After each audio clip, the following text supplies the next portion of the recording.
나라와 의무하라.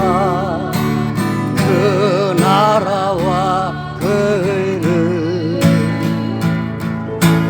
그리하며 이 모든 것을 너희에게 더하시리라.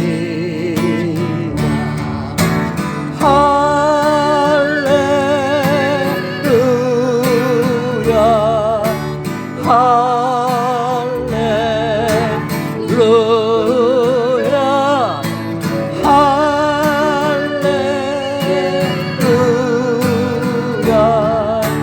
할렐루야 할렐루야. 사람이 떡으로만 살 것 아니요 하나님 말씀으로 그리하며 이 모든 것을 너희에게 더하시리라. 할렐루야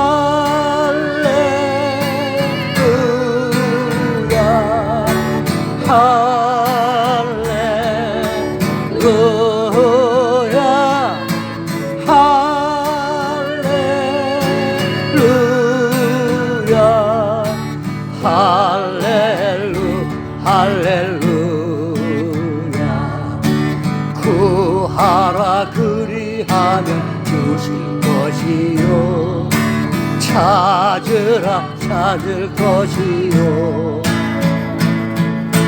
두드리라 문이 열릴 것이니 할렐루야 할렐루야 할렐루야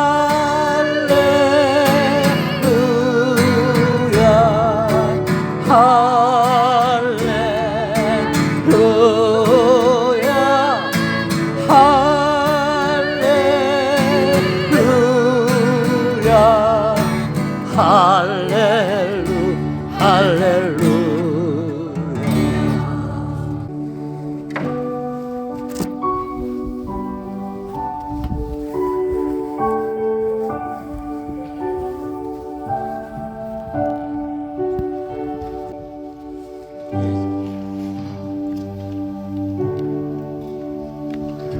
주일 예배 오신 여러분들을 주님의 이름으로 환영합니다. 다 같이 묵상하는 예배 함께 하겠습니다.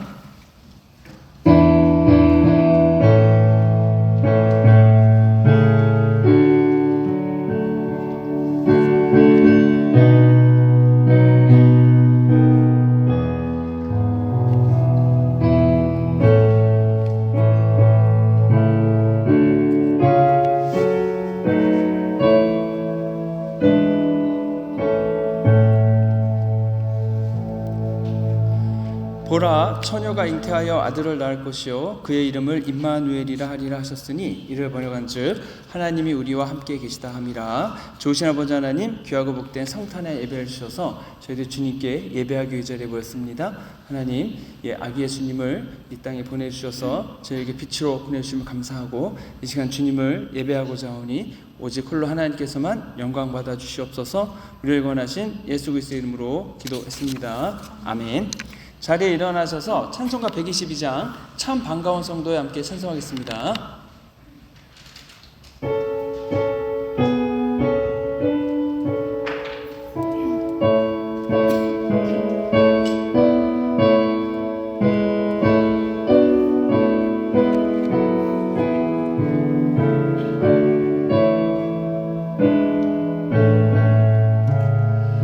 참 반가운 성도여 다 이리 와서 베들레헴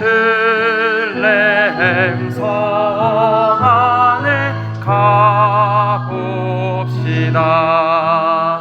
저 구유에 누이신 아기를 보고 엎드려 절하세 엎드려 절하세 엎드려 절하세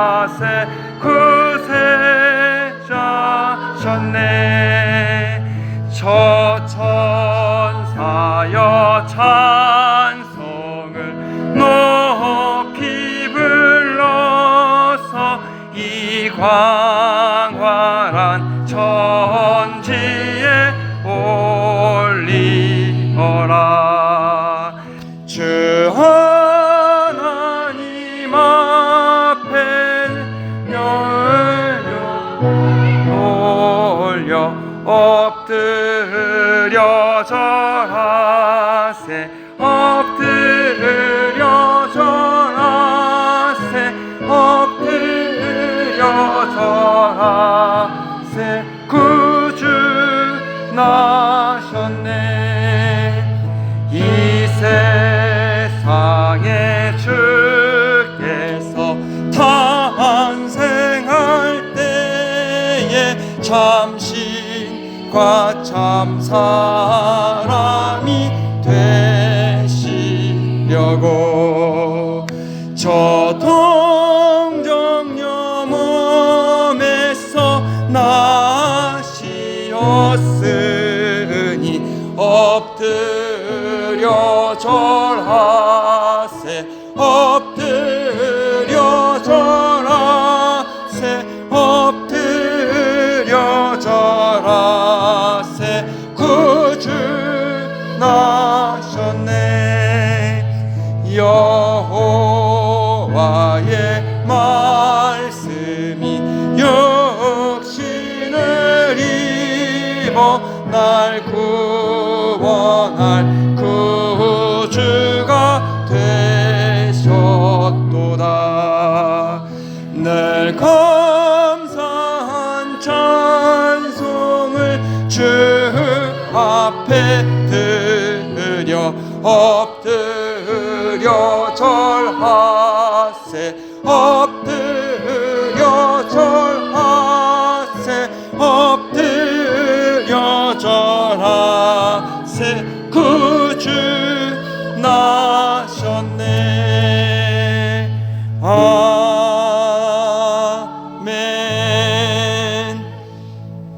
네, 교동문 114번 성단절 첫 번째 말씀 함께 기독하겠습니다. 여호와의 영광이 나타나고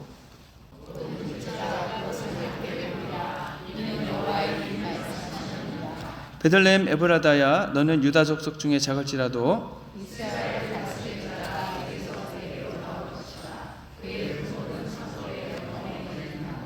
이는 한 아기가 우리에게 낳고 한 아들을 우리에게 주신 바 되었는데 그의 어깨에는 정사를 메었고 그의 아기 이름은 기무자라 모사라 영원하신 하나님이라. 영존하신 아버지라 평강의 왕이라 할 것임이라. 그 정사와 평강의 거함이 무궁하며 또 다윗의 왕자와 그의 나라에 군림하여 그 나라를 굳게 세우고 지금 이후로 영원히 정의와 공의로 그것을 보존할 것이라.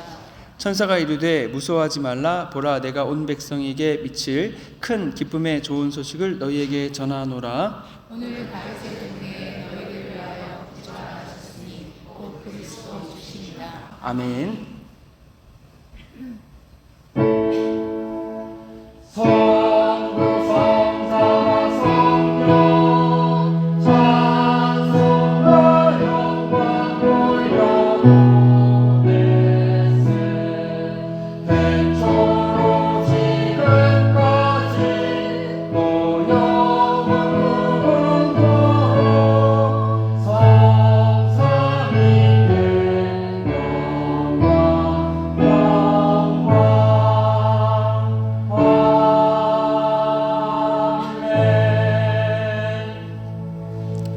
전능하사 천지를 만드신 하나님 아버지를 내가 믿사오며 그 외아들 우리 주 예수 그리스도를 믿사오니 이는 성령으로 잉태하사 동정녀 마리아에게 나시고 본디오 빌라도에게 고난을 받으사 십자가에 못 박혀 죽으시고 장사한 지 사흘 만에 죽은 자 가운데서 다시 살아나시며 하늘에 오르사 전능하신 하나님 우편에 앉아 계시다가 저희로서 산자와 죽은 자를 심판하러 오시리라.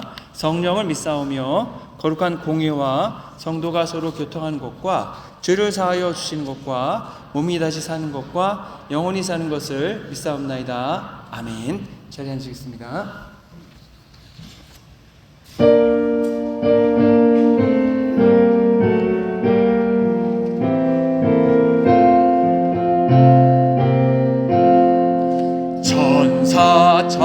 찬송하기를 거룩하신 구주께 영광 돌려보내세. 구주 오늘 나셨네. 크고 작은 나라들 기뻐하라. 영광 받을 왕의 왕 베들레헴 나신 주. 영광 받을 왕의 왕 베들레헴 나신 주. 오늘 나신 예수는 하늘에서 내려와 처녀 몸에 나셔서 사람 몸을 입었네. 세상 모든 사람들 영원하신 주님께 영광 돌려보내며 높이 찬양하여라. 영광 돌려보내며 높이 찬양하여라. 의로우신 예수는 평화의 왕이시고 세상 빛이 되시며 우리 생명 되시네. 죄인들을 불러서 거듭나게 하시고 영생하게 하시니 왕께 찬양하여라. 영생하게 하시니 왕께 찬양하여라. 아멘.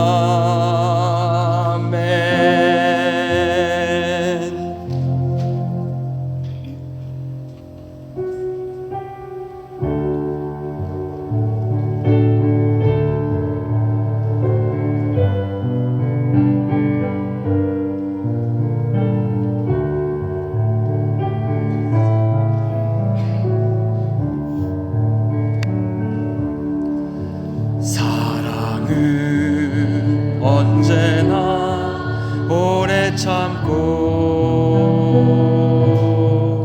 사랑은 언제나 온유하며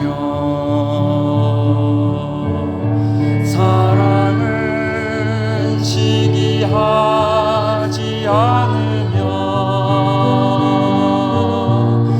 자랑도 교만도 아니하며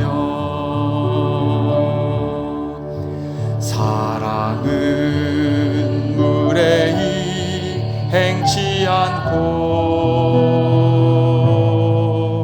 자기의 유익을 굳지 않고 사랑은 성내지 아니하며 진리와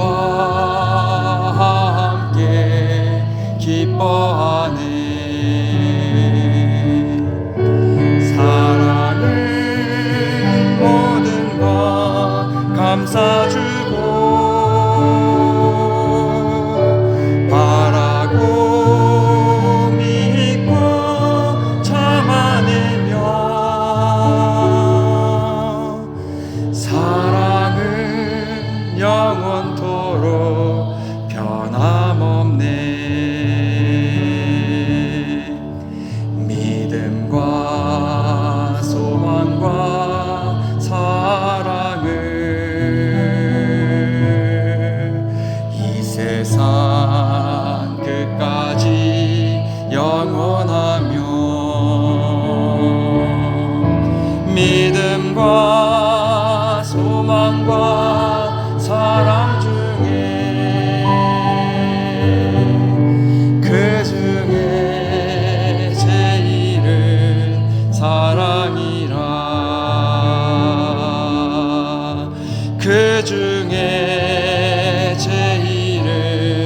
사랑이라.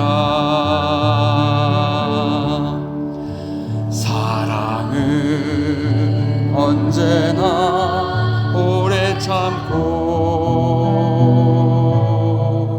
사랑은 언제나 온유하며,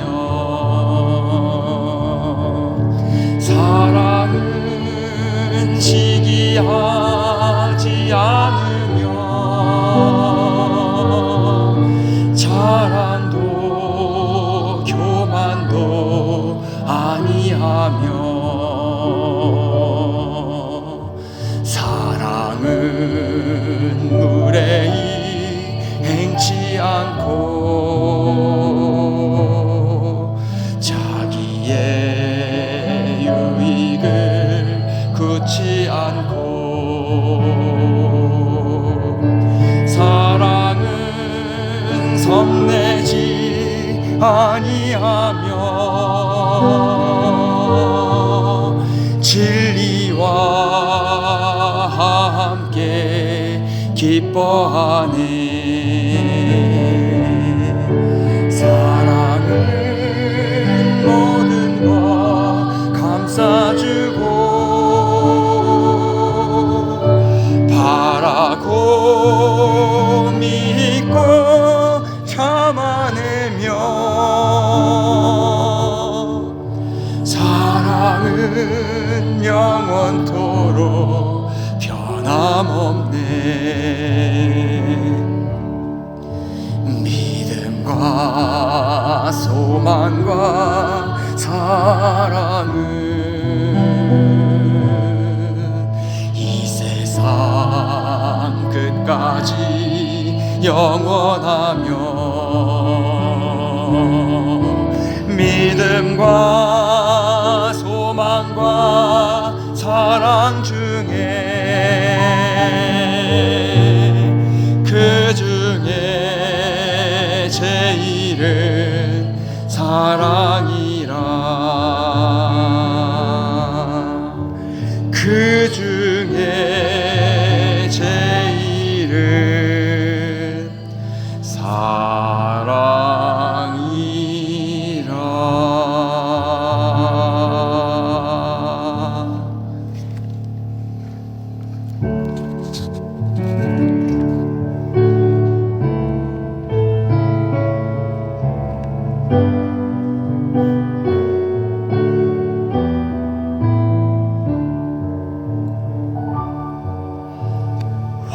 화려하지 않아도 정결하게 사는 삶, 가진 것이 적어도 감사하며 사는 삶, 내게 주신 작은 힘 나눠주며 사는 삶, 이것이 나의 삶의 행복이라오.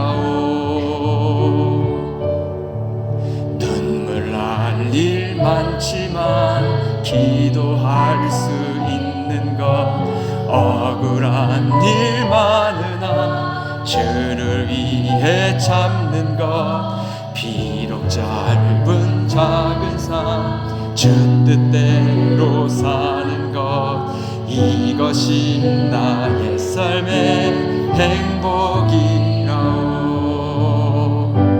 이것이 행복이라오. 세상은 알 수 없는 하나님 선물, 이것이 행복이라오.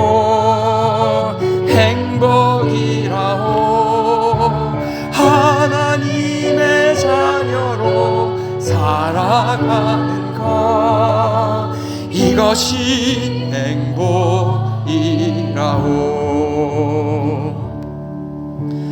화려하지 않아도 정결하게 사는 삶, 가진 것이 적어도 감사하며 사는 삶, 내게 주신 작은 힘 나눠주며 사는 삶, 이것이 나의 삶의 행복이라오.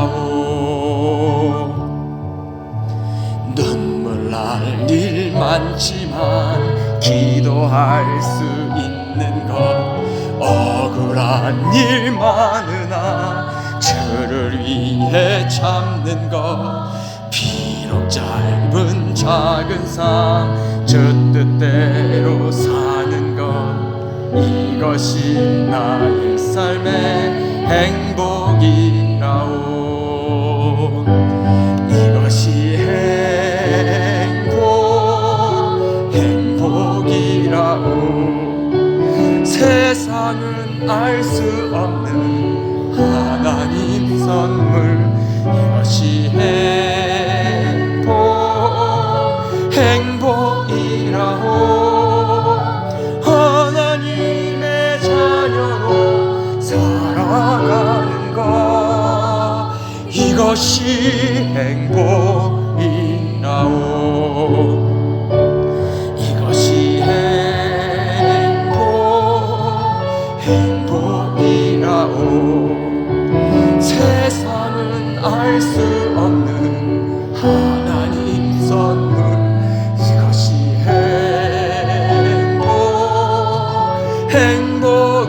행복이라오 하나님의 자녀로 살아가는 것 이것이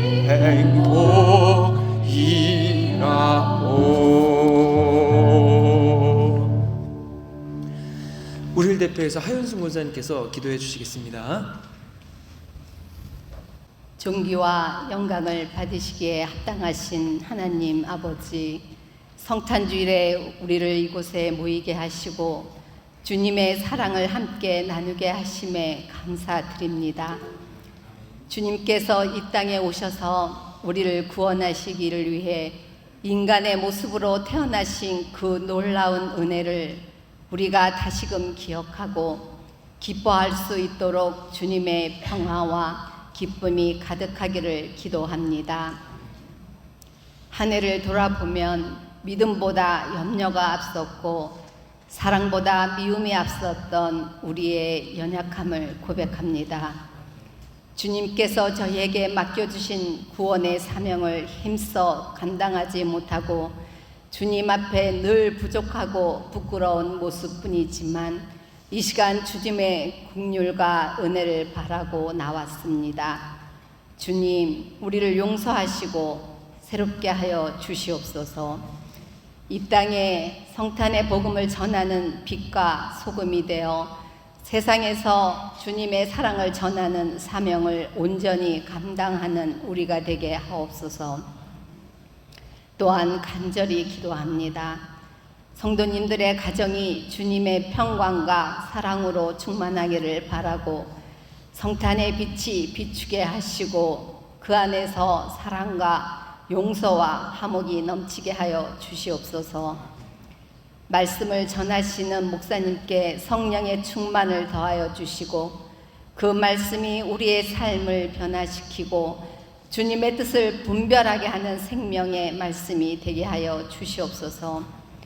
주님께서 이 땅에 오신 참된 의미를 마음에 새기고 성탄의 기쁨과 사랑을 한 해의 마지막까지 나누며 살아가게 하여 주시옵소서. 찬양대의 찬양을 기뻐 받아주시고 봉사와 헌신으로 수고하는 손길들에게 하늘의 상급으로 갚아 주시옵소서. 하나님, 이 시간은 처음 시작입니다. 주님, 마치는 시간까지 주님께서 홀로 영광 받아 주시옵소서. 이 모든 말씀 우리 주 예수 그리스도의 이름으로 기도합니다.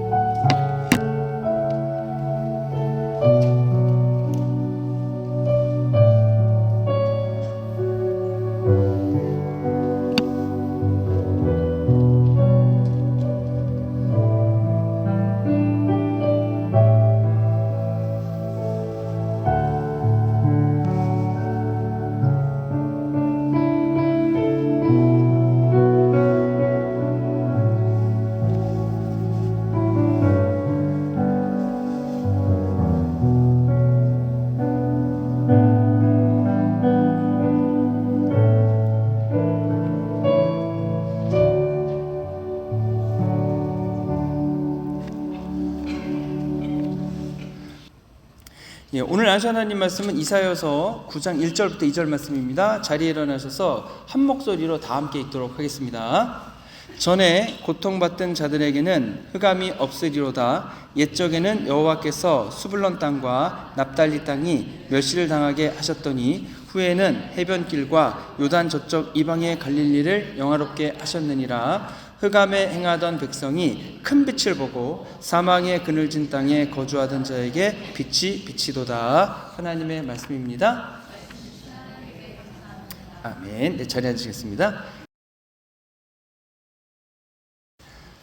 성탄절은 이제 거룩하신 분이 탄생하신 날이다. 그 날을 기념하는 절기입니다. 예수님이 2000년 전쯤에 태어나셨는데 우리나라도 아니고 유대 베들레헴에서 나셨습니다. 근데 이제 생각해 보면 2000년 전에 태어나서 33세 달랑 청년으로 살다 죽은 분이랑 최첨단 21세기를 사는 나랑은 무슨 상관이 있을까? 한번 생각을 해보는 겁니다. 이 질문의 대답 외에 따라서 성탄절이 나와 관계가 있을 수도 있고 아무 상관이 없을 수도 있습니다. 그런데 예수님만큼 인류 역사에서 큰 영향을 미친 사람은 아직까지 없습니다. 제가 어제 챗GPT한테 세계 종교 인구를 알려주세요.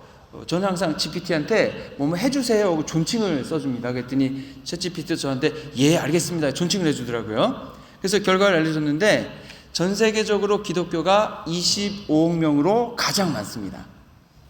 한국도 알려주세요 그랬더니 한국도 기독교 인구가 31%라고 합니다.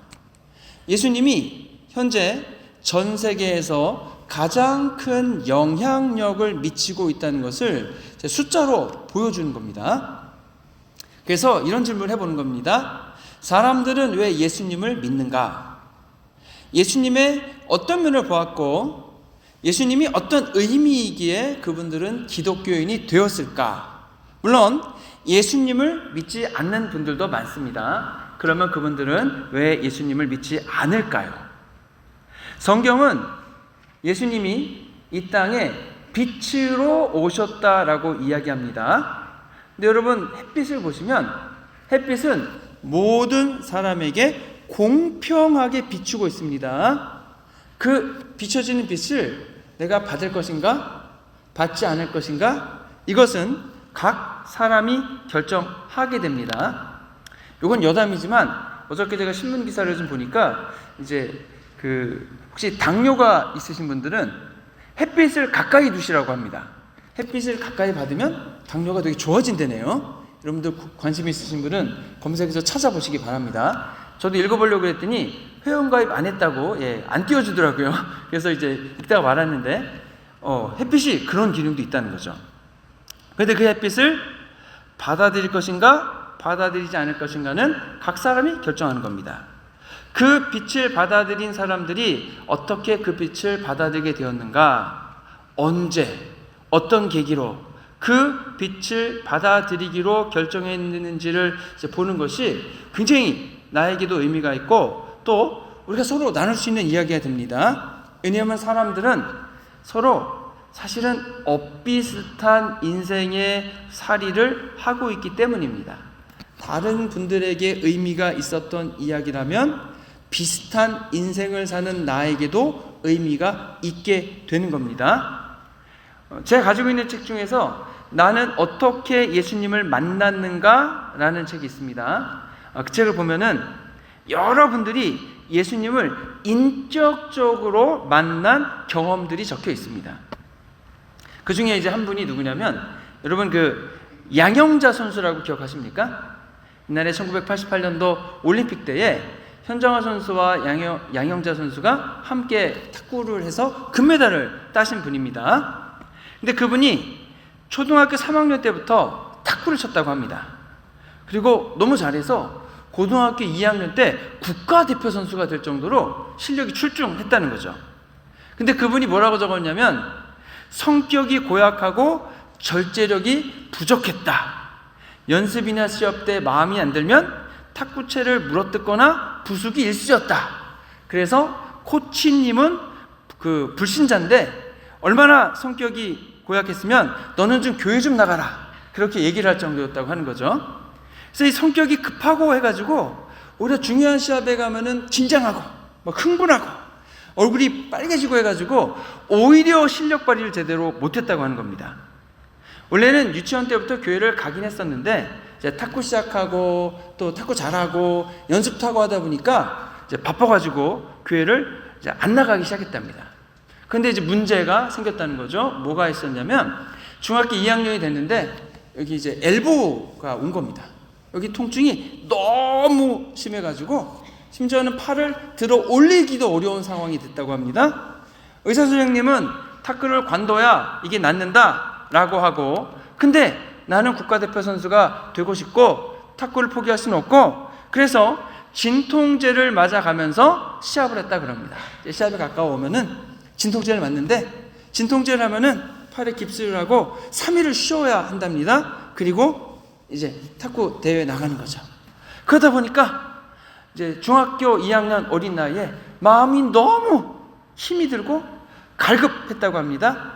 탁구 선수를 계속 하고 싶은데 팔을 쓸 수 없으니까 여러분 얼마나 힘들었겠습니까? 그래서 비로소 이 중학교 2학년 양영자 선수가 교회에 나가기 시작했다고 합니다. 열심히 나가서 기도했다고 합니다. 기부스한 팔로 목사님 설교하시면 설교 말씀 받아 적고, 새벽 기도 나와 기도하고 철야 기도 나와 기도하고, 누가 깨우지 않아도 자기가 일어나서 나가고, 수업이 끝나면 교회 마룻바닥에 와서 꼭 기도하고 주님의 도우심을 간구하고, 그렇게 선수 생활을 이어갔다 그럽니다. 그래가지고 고등학교 3학년 때는 주전 선수가 돼서 세계 탁구 선수권 대회에 참석을 하고 정말로 기적과 같이 준우승에 이르러가지고 나라가 완전히 난리가 났답니다. 드디어 우리 양영자 선수가 18살밖에 안 됐는데 중국 선수를 이기고 준우승까지 했다. 앞으로 우리가 중국의 벽을 깨고 우리도 금메달을 딸 수 있는 유명한 선수가 생겼다. 온갖 언론이며 방송이며 이제 집중을 하는 겁니다. 그리고 이 엘보 통증이 있는 것을 알고서 이것을 치료해 주기 위해 애썼다 그럽니다. 그런데 팔의 상태는 별 차도가 없었다 그럽니다. 그러던 어느 날 팀의 선배의 어머니가 그거 기도원 가서 안수 기도 받으면 나아, 그런 얘기를 해줬대요. 그래가지고 이분이 처음에는 이제 가긴 가는데 이게 고침받을 거라는 믿음이 있어서가 아니고, 어차피 병원에서도 못 고치고 다른 방법이 없으니까 믿져야 본전이니까 한번 가보기나 할까 하고 갔답니다. 근데 거기서 예수님을 인격적으로 만나게 됩니다. 갑자기 목사님의 설교가 들리기 시작하고, 그리고 내가 죄인이라는 것이 인정이 되고 죄 가운데 죽을 수밖에 없는 나를 살리시기 위해서 예수님이 고난당하시고 피 흘리셨다는 것이 깨달아지고, 그리고 예수님을 구주로 영접하기로 결심을 했다는 겁니다. 물론 전에도 교회 다녔습니다. 교회를 안 다니는 게 아닙니다. 중학교 2학년 때부터 다시 교회 다니면서 열심히 새벽 예배도 가고 다 기도했다는 거죠. 그런데 이번에 예수님을 인격적으로 만난 겁니다. 그래서 자신의 죄가 깨달아지게 됐으니까 회개를 했고, 예수님께서 자신의 죄값을 치르기 위해 매 맞고 십자가에서 죽으신 것이 믿어지고 비로소 예수님이 내 인생의 주인이다, 이것을 인정하게 된 겁니다. 그리고 심령의 한가운데 예수님을 맞아들인 거죠. 그리고 예수님을 이제 인도했음에 따라서 순종하는 삶을 살겠다라고 결심을 하게 됩니다. 그래서 그날 밤에 태어나서 처음으로 하나님을 큰 소리로 외쳐찾고 밤새 기도했다고 합니다. 그랬는데 놀라운 일이 일어났는데, 그 한국의 유수한 병원에서도 고치지 못했던 그 엘보 통증이 그날 깨끗하게 나아서 없어졌다는 겁니다. 그러니까 이분이 분명한 체험을 한 겁니다. 자신의 병을 고쳐주신 하나님을 보면서 불가능을 가능케 하시는 하나님이시구나, 그래서 믿게 되는 겁니다. 그러면서 깨닫게 된 게, 나에게 탁구의 재능을 주신 것은 내가 스스로 얻은 것이 아니라 하나님이 주신 선물이구나. 세계대회에서 준우승을 한 것도 주님이 내게 은혜를 베풀어 주셔서 된 것이구나, 그렇게 인정을 하게 됐다 그럽니다. 그러니까 그 다음부터는 운동을 하는 목적이 바뀌었다 그럽니다. 나의 명예가 아니라 하나님의 영광을 위해서 하자. 그래가지고 여러분, 중국에서 아시아 선수권 대회가 열려가지고 이제 가게 되는 겁니다. 그러면서 주님을 위해서 무엇을 할까? 공산권 국가로 복음의 불모지니까 중국에 가서 구원의 길을 전해줘야겠다 하고 이제 생각을 했답니다. 그래서 어떻게 할까 하다가 전도지를 만들어서 가져다 나눠줘야지. 근데 이제 중국은 그 당시 공산권 국가니까 전도지를 못 나눠주지 않습니까? 그래서 기도했답니다. 하나님, 어떻게 나눠줄까요? 그런데 딱 갔더니 사람들이 알아서 찾아오더래요. 양영자 선수 왔다고 사인을 받으러 이렇게 오더랍니다. 그래가지고 사인해주면서 전도지 한 장을 포개가지고 같이 나눠줬더니 금방 나눠줬다고 하는 거죠. 그래서 1987년에는 여러분, 세계 탁구 선수권 대회에 나갔는데 단식으로 전혀 예상하지 못하게 준결승까지 올랐다 그럽니다. 근데 준결승에서 누구랑 마주쳤냐면 다이어리라는 중국 선수와 마주쳤는데, 양영자 선수는 여지껏 다이어리 선수와 경기에서 한 번도 이긴 적이 없었대요. 근데 이제 그 선수와 이제 경기를 하는 겁니다. 그래서 이제 경기를 하는데 세트 스코어 2대2가 됐고 이제 마지막 세트를 하는 겁니다. 그런데 이제 지고 있습니다. 몇 점으로 지고 있냐면 18대 11로 지고 있습니다. 근데 마음속에 질 것 같은 생각이 안 들더래요. 그래서 18대 11에서 무려 10점을 연속으로 따가지고 21대 18로 역전승을 합니다. 저도 이거 기억하거든요. 예, 저 중학교 3학년 때인데, 2학년 때가 3학년 때 기억하는데, 그때 막 그냥 무려 10점을 이겨가지고, 그때 그냥 극적인 역전승 해가지고, 대한민국이 난리가 났었죠. 그렇게 이제 승리를 했는데, 나중에 16개월이 지난 다음에 어떻게 그 승리가 하나님께 쓰임을 받았는가를 알게 됐답니다. 이제 그때 승리하고 나서 16개월이 지나고 그 자기에게 졌던 다이어리 선수를 다시 만났대요. 근데 이 선수가 뭔가 달라져 있더랍니다.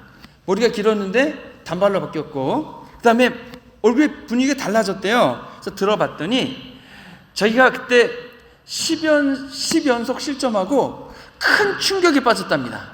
그래서 그 선수, 중국 선수가 시리에 빠진 다음에 탁구에 대한 회의가 생기고, 자기가 믿었던 불교를 더 이상 이제는 그만 믿어야겠다, 신뢰하지 않게 되고 기독교에 대한 관심을 가지게 됐다라고 얘기했다는 거죠. 그래서 그때 하나님 나에게 준결승에 승리를 주신 것은 다이어리 선수가 하나님을 볼 수 있도록 이끄시기 위해서 그렇게 되었구나라는 걸 깨달았다고 하는 거죠. 그리고 여러 가지 얘기 있는데 오늘은 저희가 빨리 끝내야 되니까 그냥 한 가지만 더 말씀드리면, 이분이 이제 나중에 88 올림픽에서 금메달 따고 그 다음에 기자였던 남편을 만났는데, 이분이 굉장히 신실하게 하나님을 믿는 분이었대요. 결혼을 하고 딱 2달 됐는데, 여보, 나 주의 종의 길을 가야겠어, 신학교 갈 거야. 그리고 신학교에 입학을 해버렸답니다. 그래서 이분도 가치원신에서 선교훈련을 받고 몽골로 선교사 나가서 탁구를 유명하게 잘 치신 분이니까 거기서 탁구 교실 열고 해서 복음을 전하는 선교사로 이제 쓰임을 받고 있다고 하는 거죠. 그 책에 나오는 또 다른 분은 김인수 박사님이라는 분입니다. 근데 제가 누군지 몰라서 검색을 해봤더니 한국경영학계 큰별 고려대 김인수 교수, 타이틀이 이렇게 나오시더라고요. 근데 벌써 이제 타계하셔가지고 지금은 안 계신데, 이분의 프로필을 보니까 외국에서 더 유명한 분입니다. 기술 경영과 이노베이션 부분의 권위자로 외국에서 가장 많은 논문이 인용된 한국인입니다. 이었습니다. 이렇게 적혀 있더라고요. 경력을 보니까 인디애나 대학교에서 경영학 박사학위 받으시고, 컬럼비아 대학교, 보스턴 대학교에서 가르치시고, MIT에서 초빙받아서 연구하시고, 그 다음에 한국에 와서는 카이스트에서, 고려대학교에서 경영학 교수를 가르치신 분이었습니다. 근데 이분은요, 처음에는 예수님을 믿던 분이 전혀 아니었습니다. 그 가족뿐 아니라 그 집안에 예수님 믿는 분이 한 분도 없었다 그럽니다. 처음으로 교회에 가본 것은 초등학교 2학년 때인데, 이제 친구가 오라 그래서 한번 가봤대요. 그래가지고 교회를 나가는데 이분이 완벽주의 성격이랍니다. 어느 날 결석을 하게 됐대요. 그래가지고 무슨 생각을 했냐면, 나는 완벽하게 출석을 다 해야 되는데 결석을 하게 됐으니까 나는 더 이상 완벽하게 출석을 할 수 없는 교회는 갈 수 없다. 그래서 그 다음부터 교회를 안 갔대요. 참 성격 특이하시죠? 예. 고등학교를 이제 서울로 가게 됐는데 집안이 워낙 가난해가지고 그때는 이제 최신 고등학교라는 게 따로 있었답니다. 아마 최신 고등학교니까 지금으로 하면은 우체국인 것 같아요. 그래서 우체국에서 고등학교 나오면은 우체국으로 바로 취업이 되나 봅니다. 근데 서울에 와가지고 이제 공부를 하게 되다 보니까 또 외롭고 힘들고 해서 그냥 교회에 마음을 좀 달래러 이제 다시 나가기 시작을 했답니다. 그런데 이제 고등학교 가가지고 수학 배우고 과학 배우고 뭐 합리적인 사고를 가지게 되니까 이제 교회에서 신앙생활하는 게 미신스럽고 기도하는 거 보면은 좀 광신스럽고 그렇더래요. 거기다가 교회 다니는 사람들 보니까 위선적으로 보이고 교회 부조리도 있고 이건 아니다 그래가지고 교회 다니기를 그냥 때려쳐버렸다는 겁니다. 무슨 생각을 했냐면 신앙은 심약한 사람들이 위로를 해주는 그런 허구와 같은 거구나. 나같이 의지가 강한 사람은 여기서 시간을 낭비할 필요가 없다. 보이지 않는 하나님에게 연연하기보다는 보이는 현실에 충실하게 사는 것이 낫다. 그래가지고 마음을 딱 정하고 교회를 안 나가기로 했답니다. 고등학교 졸업하고 바로 최신 공무원이 됐는데 사회생활하는 게 너무 재밌더래요. 일도 재밌고 당구같이 치러 다니고 그때는 사교춤을 그렇게 췄나 봅니다. 뭐 사교춤 추고 뭐 놀러 다니고 너무 재밌었다고 하는 거죠. 근데 이제 직장 동료가 어느 날 영어로 성경 공부하는 대학생 모임이 있는데 같이 가면 어떻겠느냐 초대를 하더랍니다. 성경 공부는 전혀 관심이 없었지만 이제 하시는 일이 이제 최신에 관한 거니까 우체국에서 이제 해외와 왔다 갔다 하는 일을 해야 되니까 영어를 잘하면 굉장히 큰 도움이 되었다 그럽니다. 그래서 영어를 배우러 가기로 합니다. 근데 가는데 뭐 대학생들이 영어를 하면 얼마나 하겠어? 아주 깔보는 마음으로 그 모임에 갔는데 갔더니 그냥 대학생들이 영어를 너무 잘하더라는 거죠. 막 영어로 유창하게 서로 대화하고 토론하고 하는데 놀랐답니다. 그래서 너무 큰 충격 가운데에서 모임에 나가는데 근데 영어로 이제 성경 공부하는데 한 3시간을 한대요. 근데 그때 꼭 그 선교사님이 말씀을 전하는 시간이 있답니다. 설교를 들으면서 뭐 그럴듯한 얘기긴 한데 저건 다 마음이 약하고 자기 문제 처리할 줄 모르는 사람이나 필요한 거지 나같이 의지가 강하고 내일은 내가 알아서 처리를 뚝 부러지게 하는 사람에게는 전혀 필요하지 않다 이렇게 생각하고 다녔답니다. 그리고 다니다 보니까 그 학생들 중 3명이 자기를 위해 기도한다는 얘기를 하더래요. 그래가지고 속으로 코웃음을 치면서 뭐 기도를 니네 맘대로 해봐라. 내가 뭐가 있나. 근데 이제 시간이 점점 지나면서 마음속에 의문이 들기 시작하더랍니다. 아니 한국에서도 내노라는 좋은 대학을 다니는 저렇게 영어를 유창하게 말하는 대학생들이 결코 내가 봤을 때 어리석지도 않고 심약한 학생들도 아닌데 왜 바보스럽게 예수를 믿는 것이지? 예전에 교회 다닐 때 보니까 교인들은 다 위선적이고 교회에 비리가 있고 한데 저 학생들은 분명히 예수 그리스도의 삶의 가치를 가지고 살아가고 있다고 하는 거죠. 그래서 저 친구들이 뭘 잘못 알고 있는가? 아니면 내가 뭔가 알아야 될 것을 모르고 살고 있는가? 이런 생각을 했답니다. 그러면서 어떤 결론을 내렸냐면 기독교의 진리가 뭔지 내가 직접 내 스스로 연구해서 따져보고 결정을 해야겠다. 그런 생각을 하던 차에 이제 군대를 가게 됐답니다. 이제 군대를 가가지고 이제 그때 신약 성경으로 된 것만 가지고 갔는데 그때 이제 가서 내가 이거 읽어보고서 확인하겠다. 그래서 이제 시간이 날 때마다 신약 성경을 읽기 시작했답니다. 근데 옛날에도 읽으려고 해보긴 했는데 마태복음 1장을 딱 펴면 여러분 아브라함과 다윗의 세계라고서는 뭐 누가 누굴 낳고 나오잖아요. 그거 벽을 못 넘었답니다. 그래가지고 그냥 덮어놓고 했는데 성경을 읽기로 결정하고 읽으니까 1장을 넘었다는 거죠. 벽을 2장을 넘고 3장을 넘고 그렇게 신약 성경을 다 읽게 됐는데 그때 뭐라고 기도했냐면 하나님 정말 당신이 계신 게 맞습니까?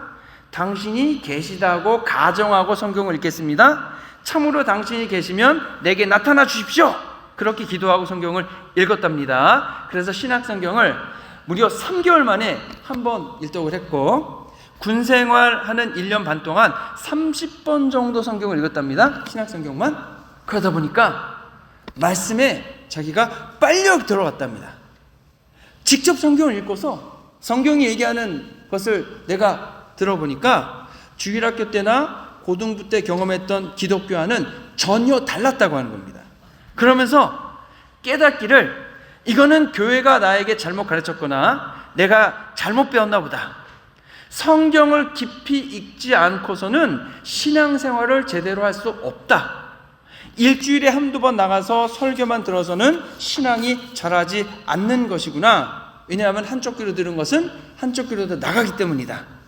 어떤 분은 콩나물에 물을 주면 밑으로 다 흘러내리면서도 잘 자란다 그러지만, 내가 보기에 물을 계속 주면 조금 자라다가 콩나물이 다 썩어버리는구나. 말씀을 그냥 듣기만 해서 20년 신앙생활에도 경건한 능력이 없는 성도가 될 뿐이다. 이렇게 적었습니다. 근데 이제 성경을 읽다가 가장 어려운 부분이 뭐였냐면, 죄인이라고 자꾸 한다는 겁니다. 죄인이라고. 아니, 내가 무슨 죄인이냐고. 내가 다른 사람과 비교해 봤을 때 나는 죄인이 아니라고, 이런 생각이 들더라는 겁니다. 근데 하나님 말씀을 계속 읽다 보니까 성경이 얘기하는 죄는 사람들 사이에서 얘기하는 죄가 아니라 하나님의 절대적인 기준에 비추어 봤을 때 내가 죄인이다 라고 하는 겁니다. 그래서 인간이 본질적으로 죄인이라는 사실을 이제 깨닫게 되고 인정하게 되는 겁니다. 그 다음에 왜 예수님을 믿어야 되는 것이 납득되지 않았답니다. 왜 예수님 믿어야 되나? 같은 인간이고 이 땅에 사시다가 죽으신 분이지 않나? 근데 이제 성경을 계속 읽다 보니까 로마서 1장에서는 인간이 죄인이고, 로마서 2장에서는 율법이 뭐라고 얘기하냐면 인간이 죄인임을 얘기해주고, 그리고 로마서 3장에서 모든 사람이 죄인인데 예수님께서 새로운 길을 열어주심으로 하나님의 의에 이르게 해주셨다는 말씀을 읽으면서 예수 그리스도 안에 있는 구속으로 하나님의 은혜로 값없이 의롭다 하심을 얻는 것을 이해하게 되고 깨닫게 되고 받아들이게 된 겁니다. 여러 성경 구절을 통해서 이분은 구원의 확신을 가졌다고 합니다. 누가 와서 얘기해 준 것도 아니고, 그리고 혼자 성경 읽다가 말씀의 약속이 처음에는 안 믿다가 계속해서 그 말씀이 맞는가 성경 말씀을 통해 확인하고 찾다가 비로소 그 말씀이 사실이라고 인정하고 본인 스스로 받아들여 하나님을 믿게 됐다는 거죠. 세상에서 내가 사는 삶의 중심이 내가 아니라는 것, 하나님의 말씀을 따라 사는 것이 맞다는 것, 그것을 인정하고 하나님께 돌아서기를 결정합니다.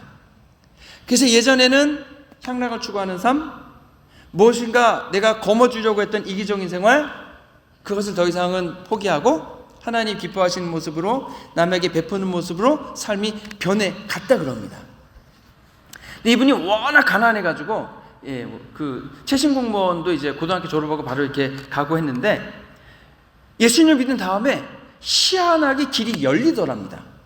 그래서 야간 국제대학을 가서 졸업을 하게 되고, 그리고 또 이제 기회가 열려서 장학생이 돼서 유학을 갔는데, 가서 2년 만에 그 과정을 마치고 또 희한하게 열려져서 이제 그 학생들을 가르치면서 박사과정을 다 마치고, 그리고 미국의 좋은 대학교에서 가르치고 초빙이 오고 연구를 하러 가고 그렇게 됐다는 겁니다. 시간이 길어서 말씀 못 드리지만 과정 하나님이 도와주셨다라고 할 수밖에 없는 너무나 놀라운 일들이 있어가지고 그분이 여러 분야에서 아주 전문성을 갖게 되고 많은 사람들이 인정하는 그러한 학자로서 삶을 살게 됐다고 하는 겁니다.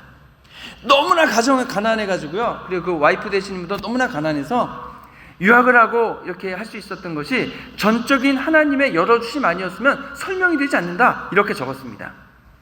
그렇기 때문에 이러한 기회를 나에게 주신 것은 내 목표나 욕심을 채우기 위한 것이 아니고 하나님께서 원하시는 일에, 그리고 다른 사람들을 섬기는데 쓰임받게 하기 위함이구나, 이렇게 이해하고 그 다음부터 자신이 가진 재능을, 물론 학교에 가서 가르치고 열심히도 하지만 주님의 교회와 주님이 원하시는 일을 위해서 열심히 또 봉사하고 헌신했다고 하는 겁니다. 2000년 전에 예수님이 오셨는데 예수님은 그때도 그렇고 지금도 그렇고 세상의 빛으로 오셔서 그 빛을 비추고 계십니다. 예수님은 그 빛을 똑같이 비추고 계신데 어떤 분은 그 빛을 받아들여서 그분의 삶을 그 빛으로 가득 채워 나갑니다. 그랬을 경우에 불가능했던 일들이 가능해지는 것을 경험하고 내 인생에 없었던 기적 같은 일이 일어나는 것을 경험해 나가고 있습니다. 그 빛을 받아들이기를 거부하는 분들은 그러한 기적 같은 경험을 하지 못할 뿐입니다.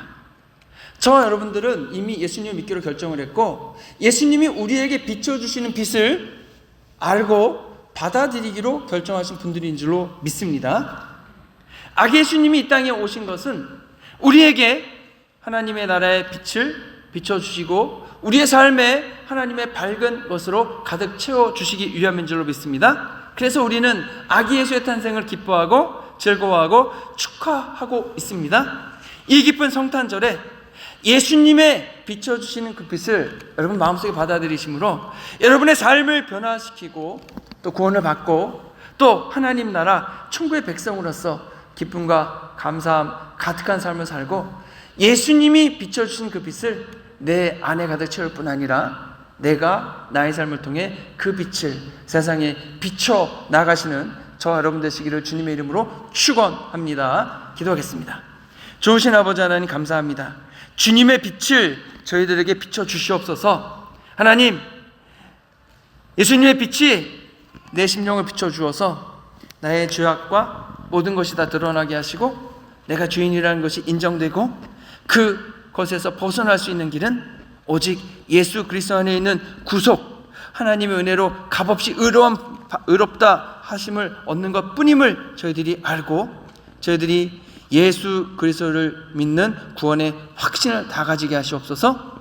우리 성도님들 한 분 한 분 예수님께서 인격적으로 만나셔서 우리 성도님들이 다 예수님을 진실로 그 마음에 믿기로 결정하고 예수님의 이끌어주시는 그 빛을 따라 나아가는 저희들 되도록 이끄시고 돌봐 주시옵소서. 예수 그리스도의 이름으로 기도했습니다. 아멘. 예, 준비하신 예물을 주님께 드리겠습니다.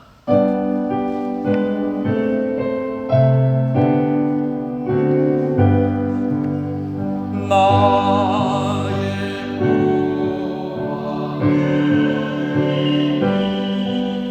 주여 받아주셔서 하늘나라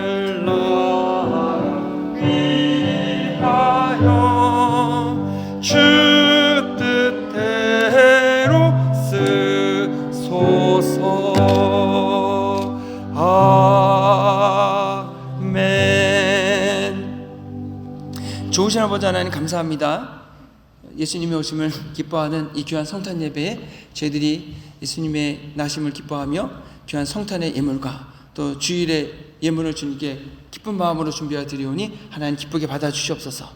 저희가 드린 예물을 하나님께서 하나님의 나라 확장과 교회를 든든히 세우는 일과 또 사랑을 실천하고 나누는 일에 귀하게 쓰임받게 하시고 우리 드려지는 손길마다 하나님께서 30배, 60배, 100배의 결실로 채워주시기 원합니다. 우리 성도님들의 삶 속에 하나님 일용할 모든 양식을 공급하사 우리의 육체적인 삶에 필요한 것도 공급해 주시고 우리의 마음에 필요한 것도 다 공급해 주시고 하나님 악한 영들 물리쳐 주셔서 우리의 심령의 강건함으로도 가득 채워 주시어서 예수 그리스도와 함께 저희들 한 걸음씩 이 험난한 인생살이를 잘 이겨나가도록 격려해 주시고 도우시고 복을 주시고 온전히 예수 그리스도만 믿는 믿음을 더하여 주시옵소서. 이를 권하신 예수 그리스도의 이름으로 기도했습니다. 아멘. 자리에 일어나셔서 결단 찬송 함께 하시겠습니다.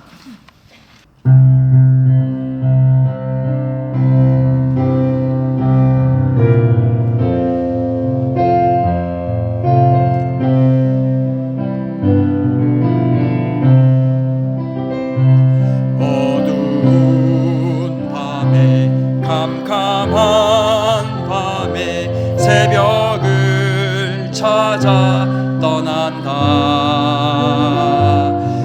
종이 울리고 닭이 울어도 내 눈에는 오직 밤이었소. 우리가 처음 만난 그때는 차가운 새벽이었소. 주님 마음속에 여명이 있음을 나는 느낄 수가 있었소.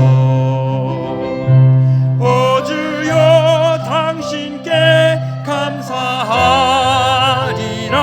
실로암 내게 주심을 나에게 영원한 사랑 속에서 떠나지 않게 하소서. 오 주여 당신께 감사하리라.